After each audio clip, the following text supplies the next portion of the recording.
Hi everyone, welcome to our first episode of Moving Talks. In this podcast, we discuss moving industry developments and how they are impacted by technology. I'm Koen van Lierop from Move4U, and I'll be interviewing industry expert Steve Lewis today. Steve has been living in Malaysia for quite some years now, and he owns the Kuala Lumpur-based company My Moving Malaysia over there. Steve, how are you doing? I'm all good, thanks. Right, great to hear. And how's the situation over there, considering the COVID crisis? Well, it's still challenging. We've gone into an extended lockdown again for about the third time. It's just going to go through till the middle of December. So restricted travel and all the other stuff that comes with it. A lot of things closed down. But, we just got to do the best we can and just get through this period. Yeah, that's a great attitude. Today we'll be talking about, amongst other things, the COVID crisis and how it has impacted the moving industry, and in particular, of course, your company, My Moving, and the Malaysian market. But for you, it was quite special because the COVID crisis saw you working in the Netherlands for a few months also. That's correct. I was caught out, really. I was in South America on business with customers and agents when the pandemic was really starting to make an impact, and I couldn't get back to Malaysia correctly. Created a lockdown, and I just couldn't get back in time. And as I'm on a work permit in Malaysia, I'm not a citizen. I wasn't allowed back into the country, but I consult a lot with a Dutch moving company who invited me to the Netherlands. And, I spent nearly 4 months there, and it was a great experience. It was, of course, tough there as well, but it was a good opportunity for me to get to know a country better, to use a bicycle to cycle around, and to get to know some of the guys that I work with. So in rough times, it was a good experience. Using a bicycle now, then that's a sign you've become an actual Dutchman. Indeed, and I liked it so much I bought one and I've shipped it over to Malaysia. It's just arrived. So now you're cycling, one person cycling through Kuala Lumpur. I am, yes, and it's a little hotter over here than it is in the Netherlands, but still, it's a great activity. Great. And during your stay here, have you remained in close contact with the team in Malaysia? How did that go? Yes, I did. I mean, to be fair, I do a lot of consultancy work and I travel a lot. So the company is self-supporting. I have a general manager, but when I'm here, I'm always in the office and I'm always trying to see where I can add value. So not being here was challenging for myself and for the team, I think, because they're so used to me being around. So yes, it was challenging, but we utilized all the technology that we've sort of had available and kept things running. It was tough though, because operationally we had to shut down in Malaysia just because the law dictated that. After a while, we managed to get a special logistics license to operate, but without doubt, our revenues dropped dramatically. But at the same time, that means we've got to look at our cost structure, and we implemented some cost savings, and we negotiated some reductions. So, like any crisis, as the Chinese say, when in crisis, there's always opportunity. So we took the opportunities where we could. Okay. So you see the positive side of things as well here. I have to. So can you, for the listeners that don't know you, can you tell me something more about My Moving? What kind of company are you, and where do you think you excel as a company? Sure, we're what I would call a boutique moving company, which sounds a bit cliche, but it was always my idea. I worked in corporate moving for many, many years, and perhaps got a little disillusioned. So the creation of My Moving was to be a pure moving and DSP company, and specialty logistics as well. But from the moving side, we wanted to target a top range customer, provide a value added service, and to keep overheads low to a certain extent, and to be able to be flexible and nimble, and deliver a service where I think in 2020 is best for our corporate clients. We're not so much into the cash and the immigrant market. It's really targeting corporate relocation management company type business. Okay, and are there a lot of similar companies in Malaysia, or is my moving a unique, a one of a kind company in that sense? I wish I was one of a kind, but it's there's a lot of competition as there are in many countries. English is widely spoken in Malaysia, so the barriers to entry for the moving industry are very low. So there is competition. I think the difference is the talent, is the staff that we have. Perhaps myself with the relationships of many years. So we've utilized our relationships. We became a FIDI fame company and joined a network pretty early on. So we punch a little bit above our weight, but I believe, like all brands, it's just the people that work there. That's what makes us different. And I think we've got some really good folk. And so it's competitive, but every day that means we've got to be better than yesterday. It's a nice way of putting it. So towards those corporate clients, that's really the way you make a difference by the quality of service, quality of your staff, the way you treat them. So these are the things, or are there other things you say that's where we in this highly competitive market make a difference? Well, it's a great question, and I'm always quizzing myself on are we doing the right thing. I think technology is something I've championed for many years, and that allows us to punch above our weight because we utilize all the technology available, which is so important. I also felt that the moving industry, especially in Asia, was priced too high. I think people have enjoyed very, very large profitable revenues for many years. And I just don't think it was always sustainable. And so what we tried to do is utilize technology to minimize our administration burdens, if you like, and be more efficient, more effective, and really, and I know it sounds cliche, but add value so that the assignee and the corporation can find out all the information they need themselves using technology as opposed to the traditional way of phone calls and emails. So I do believe we've managed to what we would say make our unique selling proposition is by using technology and being a little bit different. We understand the needs of the client, but I think companies now, well, perhaps before COVID, were very focused on competitive pricing and efficiencies, and that's what we've really tried to explore. So technology actually enabled you to become more competitive, even while maintaining the service, but the service now that you made employees of your clients more self-empowered, actually. Yeah, most definitely. And what we've tried to identify is understanding, yes, we do target corporate business, but we also have worked with corporations, with corporates, and with relocation and move management companies to identify the demographics of the corporation, meaning sometimes we can't differentiate our service well enough. You could have a CEO of a company who gets the same service as somebody who's just joining as an intern, and we quickly try to identify the difference and talk with corporations about saying, what is it you actually want from a moving company and how can we deliver that? And I think by asking these type of questions, identifies how we can be a little different, but also use technology where technology is required. Sometimes with perhaps the older workforce, they want a little bit more hand-holding, but a lot of younger customers are expecting everything to be automated and to really just communicate through a phone. So we've thrown a bit of money into that to be able to differentiate ourselves from the competition. Obviously, as other companies doing it as well, but we're trying to lead it in this market. Great. Actually, I've had the chance in the past to speak with some of your my moving employees.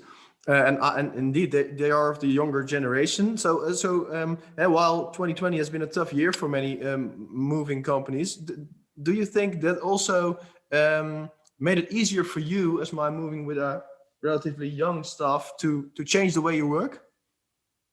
Yes, I think it has. I mean, change is always inevitable, and yet it's one of the hardest things to do for any person and organization.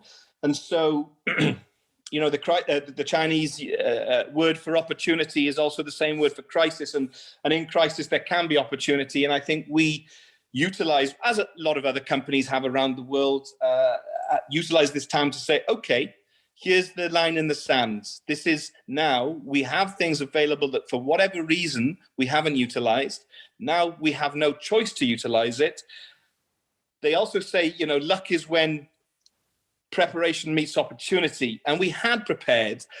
We just hadn't pushed it out as quickly as I would like to, although I've got a great team and I'm very proud of my team. But this made us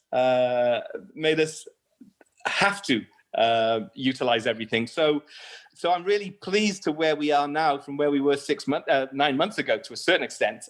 It's been a challenge, but we had no other choice. And so I've got to look at that as a positive.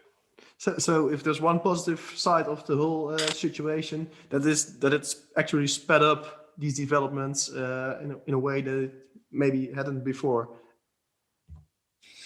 Yeah, well, I mean, we could just look at the basics of a move. What happens is somebody contact us, they want to move, and so traditionally we would schedule a pre-move survey, and we would get in our car and we would drive an hour to the survey, and we would go through that process.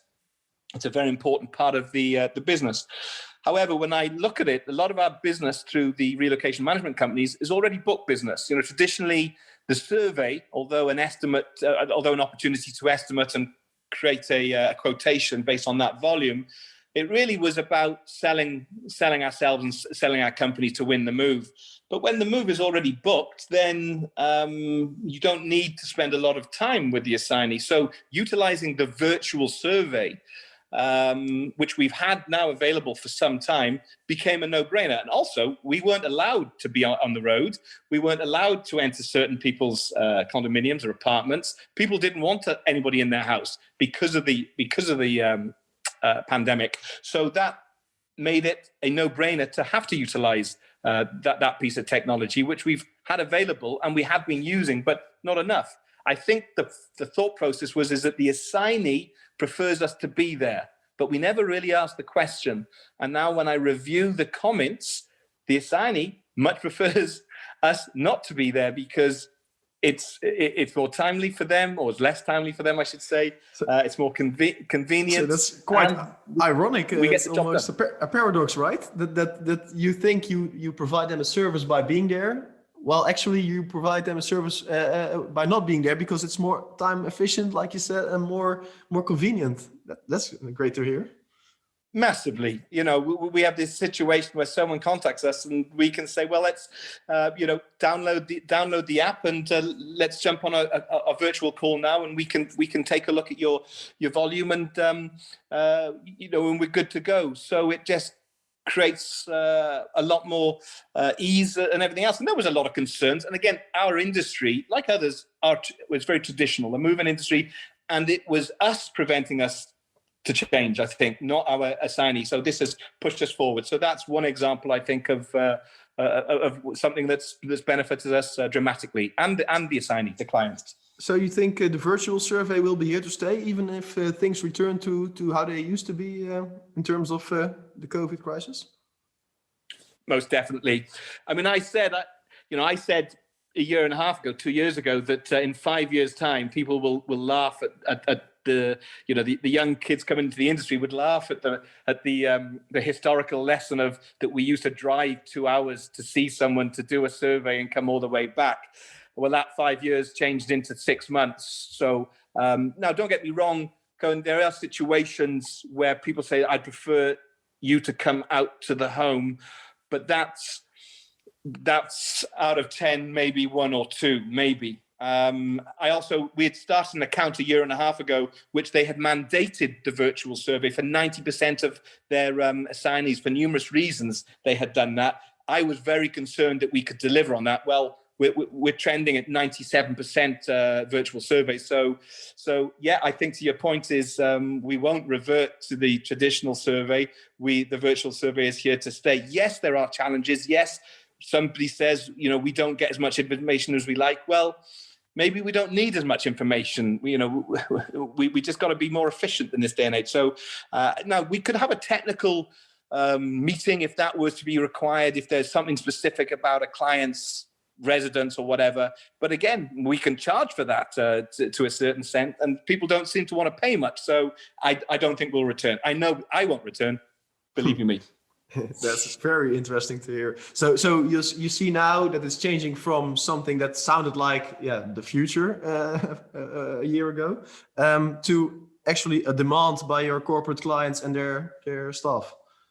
Reality. And the other piece was this concern about video in someone's furniture and how, from the data privacy, and we put a lot into ensuring that our providers, we're compliant with data privacies, but it's rarely come up. I've had 2 clients said, I don't want that. And I said, that's fine. We will come to your house. Of course, we'll charge you €350 because that's my service fee. And then the guy said, okay, I'm happy for you to come to the house. So and we have got everything in place. We are, all the information stored in secure areas and everything else. But like anything else, you've just got to go with it. But if someone wants something else, that's fine. But it's chargeable. And it's interesting how people then make a decision. Yeah, that's true. So we've now talked about collaborating digitally. We've talked about how the whole pre-move part has become digital. Are there other aspects of the moving industry that you at My Moving use or opportunities you see to digitalize certain aspects of the moving process apart from collaborating internally and doing a virtual survey? Are there other processes that you are already digitalizing or willing to digitalize? Yes, there are. And I think, I've always said, for the last 3 or 4 years, I've been saying that everything to do with a move has to be communicated and doesn't have to be. I think we'd like to be, and when I say we, I think our customer and our corporate and ourselves would like to be communicating through a smartphone. So we look at now the pre-move survey is being done virtually. We then utilize a product called CrewPro, which is the digitalization of a packing list or an inventory list, which allows for many efficiencies, meaning we use a tablet. Traditionally, you write out every carton box, package packed, you write a description, with a pen on carboned paper. So this is all now digitalized. It's just you just touch a tablet, a screen, which brings a lot of advantages. Of course, there's a challenge to begin with. You need to ensure that there's battery life, and you need to ensure that your supervisor and the crews can use them. But ultimately, the ease of communicating this now, the value of a client always having access to that because it's on his phone or her phone makes life a lot easier. It can be translated into any language. So, as you go into your destination country, there's a lot of normal regulations that the packing list has to be translated into that language, which normally costs. When I worked in China, I had 2 full-time employees just translating packing lists. So now that's an automated process. And also, if you have an assignee whose partner doesn't speak the language of the country or English or Spanish, you can convert it for their benefit automatically. So these types of things are so simple, yet we've resisted it for such a long time, and sadly still resist it because we make an excuse that people don't know how to use it. Well, we got to be better, we got to be quicker, and we got to be faster. So that's another I think application of where we've been using technology to our advantage. So your advice would be don't hide behind the user in that sense. Correct. And, sadly, I've tried to roll this out to many other agents around the world, and they've disappointed me. And I know I'm a little impatient at times, but I get frustrated when I hear people say, we can't make money anymore, but they don't utilize what's available. As I said, you don't need 3 of those folk in your office, or you can redeploy them to other activities. So if you can minimize your administration burden, then that lessens the cost of sale. But it's like knocking my head into a wall at the moment. But that's life, and we just got to work with good partners. And when people say we're a quality company, I'm expecting that means that their crews can use tablets and can go in and smile in front of a customer. That's a quality company. If people can't use that technology, I don't think that's quality. Not in my mind.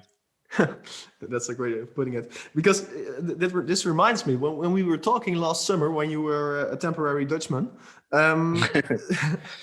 back then you told me I'm heavily disappointed in the moving industry for not having massively adopted moving technology yet. And this is, you refer to it now as well. What do you think is holding them back? Is it just fear of changing processes, or?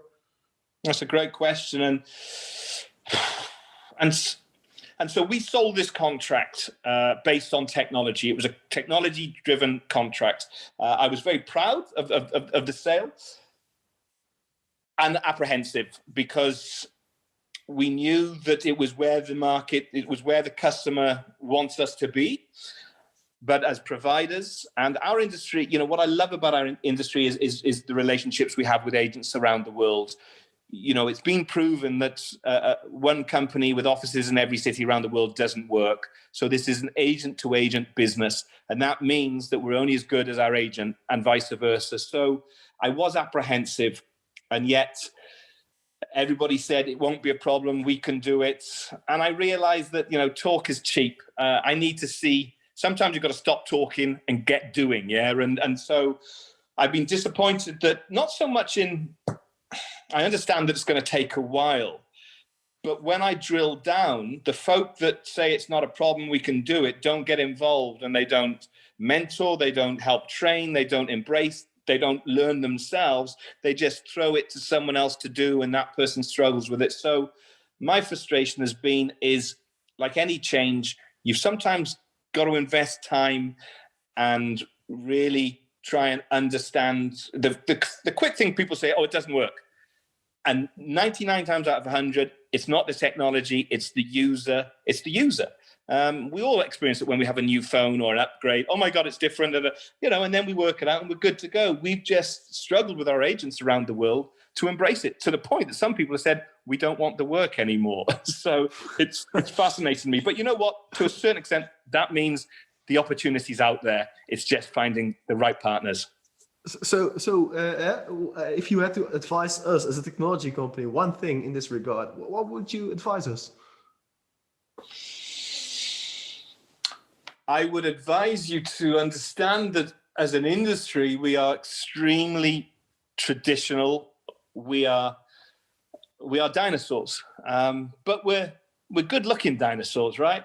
So what you need to do, in my mind, I think the sell is easy. Meaning, I think we're intelligent people. These agents are intelligent. They know that, yes, they need it.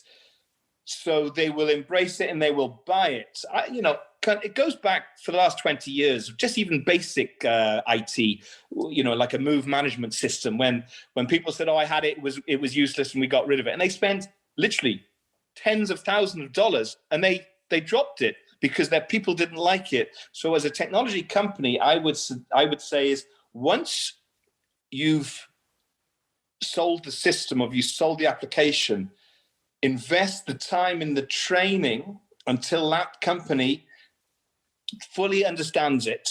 And then that company will be your salesperson for the rest of time. But they've got to get it, and you've got to spend time with them, because that time will be the investment of that time will be very beneficial for your future. And I know that's a little frustrating, and people always say, yeah, we get it, but they don't. And so you've got to go back, and suddenly there's a light bulb moment, right? And when that light bulb moment happens, first of all, it's very satisfying.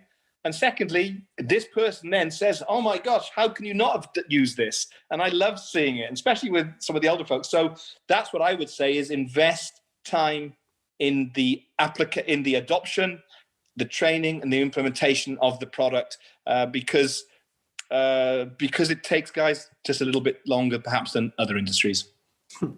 Okay, I'll surely take that to the heart.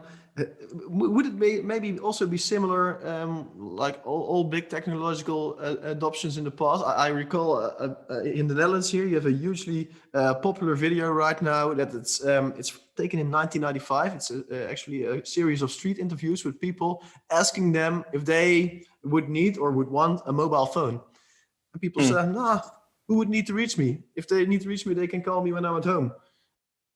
people were really hesitant to adopt the technology. We're now these things are glued to our hands, right? They were really hesitant to use it because maybe also they've never used something similar before. Would it be could that also be the case with moving technology? Yeah, I think so. I think it was Henry Ford that said, if I asked my customers what they wanted, they said faster horses, right? Because they didn't understand the concept of what a car was. And I think, a smartphone is a communication device, but not in how we thought about it in 1995. A phone literally was a talking device, which we used. A smartphone now is a communication device, but we communicate in so many different ways that we didn't think was possible. The old adage at the moment is that people in college are studying things for jobs that don't even exist yet. So sometimes you've got to take a leap of faith and just say, yeah, we don't know what the future requires, but my God, we got to keep on trying. And it's fine if we utilize things and it doesn't work. At least we've had a go. At least we've tried. Failure, I think, only happens when we refuse to change and we refuse to embrace. And I think as a population, and we can talk about the COVID again, look at the ability to people like us today talking around the world, how easy it is, the ability for someone to get on a Zoom call. People didn't even know Zoom existed. Now a grandmother can get on a Zoom call and chat to her grandparents. I mean, grandchildren, how brilliant is that? So, yes, it's sometimes you just don't know what's there. So it's sometimes our job, or maybe in your situation, your job's to just find what the future is and create it. Yeah, sure it is. For one thing, we've at least had a virtual IAM last October, right? That was pretty unimaginable last year. Most definitely, and and I serve on certain committees with IAM, and so we just had a recap with the IAM folk, and again, I go back to what I said earlier in the conversation. I love this business because of the relationships. And those relationships are formed through personal meetings, maybe over an adult beverage in a bar somewhere, but it's about making emotional contact. And yes, people didn't like the virtual conference because you couldn't sit down as well as you could in a hotel situation, but you could still have a conversation. And who thought that was possible? You could still have interesting conversations and interesting presentations. In fact, a lot more corporates took which is great for our association, I think, but a lot more corporates took part because they could, meaning they didn't have to fly or get hotels and everything else. They could just go onto a Zoom call. So yes, great. And we talked about it in the recap, saying, we look forward to getting together again, but there will always be a virtual component now to any conference in the future, because there are certain times when we waste time, and we wouldn't do that in another situation. We would use a virtual solution, but we'd still like to get together because we like to have a beer. Simple as. That's a nice answer. If you back to the COVID situation and the use of technology. Some also consider this period, the past months, to also try out new things. You've mentioned already that it sped up a lot of processes and technological advancements. But have you also tried out stuff that taken the time to try out new technology that you perhaps haven't put to use in daily practice, but that you are now considering because you have had some additional time to look at it? Yeah, couple of things. We've had for a while this self-survey application, which we've never really used. So we're now, when people are calling us and they're concerned, we talk them through the ability for them to download this and go through the process themselves. So that's been quite advantageous. Again, it's been there for a while. We just haven't pushed it. I think we've also realized that some of our move management systems have the availability for people to log on and fill in the information themselves. Maybe because we're a very customer-focused industry, we've tended to do it ourselves. Now, we've been inundated with a lot of information, and so we're now providing a little bit more training and getting people to update systems themselves. We've also spent a little bit of time on trying to make sure systems are interfacing. That's a big problem in our industry at the moment. In fact, I'm part of hopefully a new group that's trying to create standardization for our industry, because as technology improves, more technology companies come along, which is great. The problem is we don't have enough standardized language. So we're trying to improve that to help technology. But ultimately, that's what we've been doing. I'm just trying to think of other examples and I'll think of other things that we've had to use as we go on in the conversation. If I were, because I hear you talking about standardization, which I think indeed would be a big improvement to the whole adoption of technology in the industry. But if I hear you talking, what would be your ultimate wish in terms of moving technology as a moving business owner? Well, the total automation. I don't want to have to phone a shipping company to know when the container arrives. That's an automatic. That's automated into my system. I just open my dashboard and it says it's arrived. I don't want to have to know what the volume of a container is by some draconian method. I want that automated through the process. It's a self-audit, if you like. I don't want to know I'd like to know what my impact on the environment is as we go along. So I'd like to be able to understand how do I balance that or reduce my carbon footprint. I'd like that automated. I'd like the only time the customer talks to me is to tell me what a great job I've done and or that they're really upset about something. Everything else should be automated. So it sounds relatively easy. Now we still need communication and we still need to know when there's the time to pick up a phone and talk. But ultimately, if I want a plumber to come to my house tomorrow, I don't want to talk to a plumber and say, is it 2:00? Is it 4:00? I want to go onto his website and I want to punch in 3 p.m. and I just expect him to be here with a thumbs up when he's accepted the invitation. So that's what I would like in our industry. And as I said earlier on in the conversation, we're an agent-to-agent business. There are 2 or 3 companies out there that say they're around the world. They're not.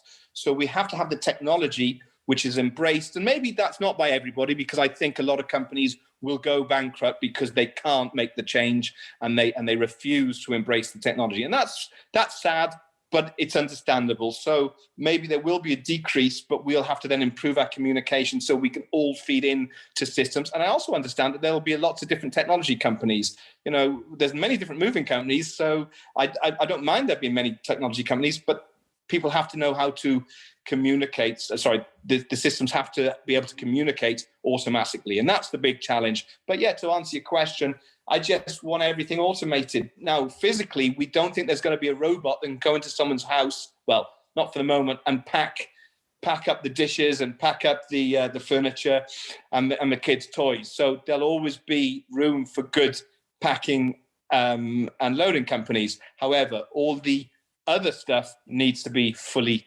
automated. Yeah, that's a nice way of saying, because the actual moving process will actually always be an offline process, but everything around it, the whole coordination, if we can automate that, I think it's a really nice, ambitious goal for the next 5 years. I think you also mentioned reducing your footprint and having insights into your emission. Do you think that is something that you increasingly see as a demand from your clients also, or is it just curiosity from yourself? No, it's what. Firstly, I believe in we have to be more environmentally conscious, as the world does. But I get frustrated where we sign off on all these compliances, and then someone says, we need the shipment there immediately, and we put it on a plane. So talking with corporates, we've identified that they wish to minimize their carbon footprints. And so and when it comes into any type of transportation, we realize that there's a heavy reliance on fossil fuels. And by definition, that means that we're damaging the environment. So I believe people will still have to move, and there'll still be obviously they will be using some type of transportation.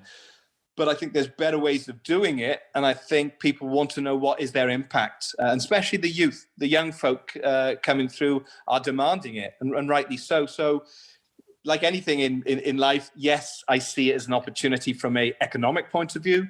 But also I believe that, we should leave things better than as we found them. And if our legacies into the future as well, we identified that there was some impacts, and so we did some things to ensure that we could balance that, then I think that's, as human beings, all of our responsibilities. So yes, corporates do expect us to understand that what the impacts are, and they are looking for solutions to how to minimize that. Yeah, and things like virtual surveys can, of course, help with that, right? Dramatically, straight away, the gasoline, the petrol in the car, and sometimes we have to even fly in for surveys in some larger areas. So the impact is negated immediately, and the process is just as good. Also, the use of paper comes to mind with what we reduce with our Crew Pro solution, that you have a digital packing inventory list instead of the traditional paperwork that's involved. Massively, and remember those packing lists are fivefold. There's 4 copies underneath. It's funny. I was chatting to someone the other day, and I asked them, "Do you know what CC means?" Yes, it means someone else can see what we see in the email. I said, "No, but what does it mean?" They said, "I don't know." Of course, it's carbon copy, because that's what it was. So exactly. Let's get rid of paper, the use of paper that is needless through digitalization, most definitely. Well, Steve, I think we've reached the end of our talk with that question and that nice answer. Thank you very much for your time and insights. Before you go, I just want to ask you one last thing. Having been a temporary resident of the Netherlands, managing your business from a distance, do you have any particular advice for moving companies, perhaps companies with multiple locations in different countries, that are having troubles to keep their business running at the moment? That's a good question. I don't call ourselves moving companies anymore. I think we're communication companies. I think we've always been communication companies. Yes, physically we can go into someone's home and pack boxes and move furniture, but ultimately it's about communication. So I think we've got to utilize everything that's out there. Microsoft Teams has been a great benefit for a lot of companies. I know, jumping on calls and being able to share information, but there's many applications that are out there. And I just think, as we sort of alluded to earlier in the conversation, we've just got to embrace the technologies that's out there and everything that's new come along to be able to communicate with our offices in different parts of the country or abroad. Communication is key.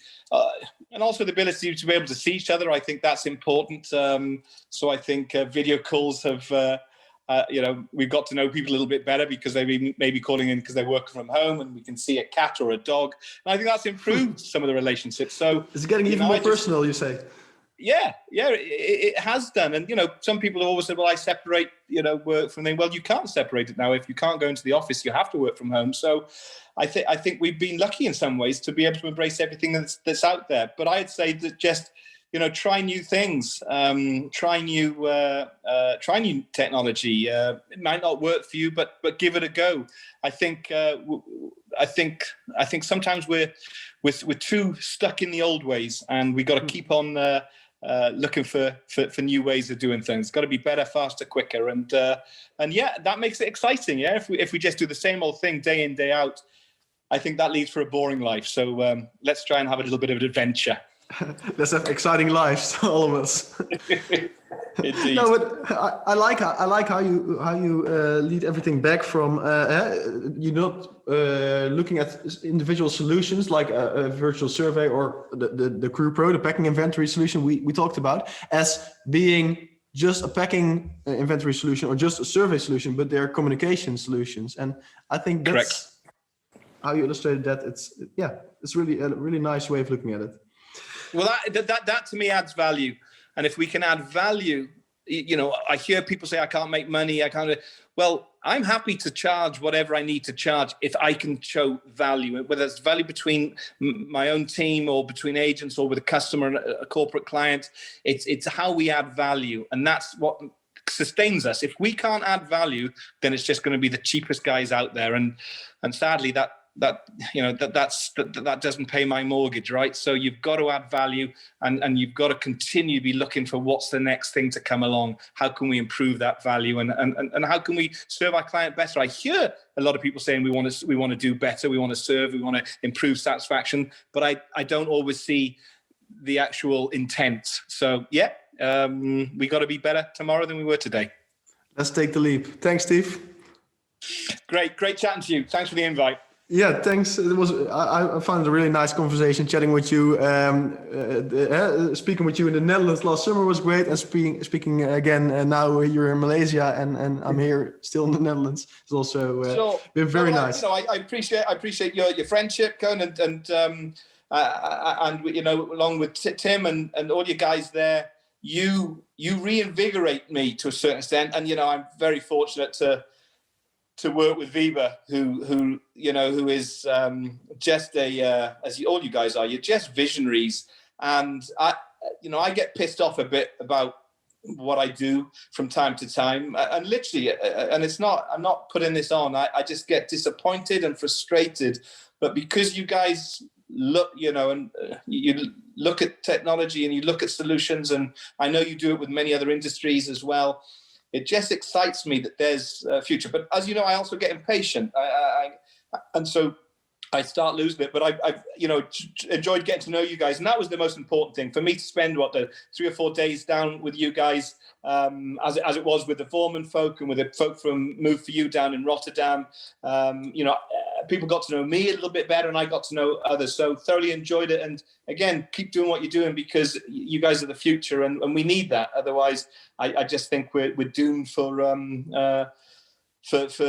not being able to make a change and not being able to make a difference, and someone else will do it. So I enjoy it, mate. Thanks very much. Thanks for the kind words, Steve. That's whole mutual. Cool, mate. All right, well, great chatting. Good luck. Yeah. And we'll talk soon, yeah? Thanks. Talk soon, man. Cheers, mate. Bye-bye. Cheers. Bye.